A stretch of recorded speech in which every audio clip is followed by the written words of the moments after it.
Ang Diyos si mayaon sa mga luwas, bugtong niyang anak gihatag pagtubos.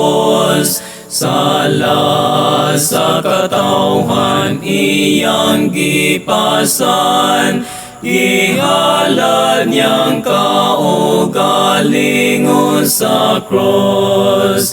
Daygunang Ginoo sa tanang katawhan, daygunang Ginoo sa tanang balaan.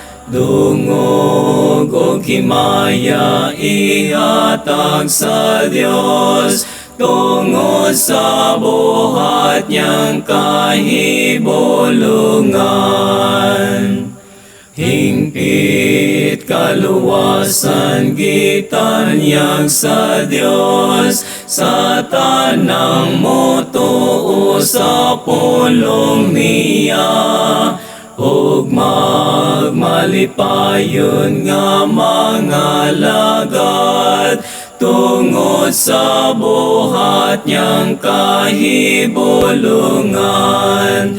Daygunang Ginoo sa tanang katawhan, daygunang Ginoo sa tanang balaan.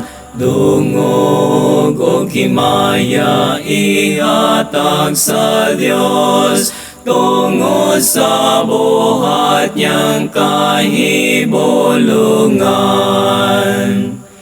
Kahibulungan iyang binuhatan, kalipay pagdayeg tungod kang Hesus. Sadya ang pag-awit ug pagambahan, sa tanang balaan nga iyang gitubos.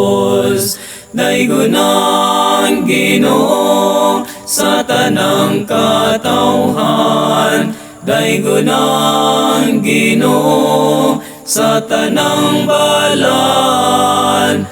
Dungog o himaya ihatag sa Dios, tungod sa buhat niyang kahibulungan. Daygunang Ginoo sa tanang katawhan, daygunang Ginoo sa tanang balaan. Dungog o himaya ihatag sa Dios, tungod sa buhat niyang kahibulungan.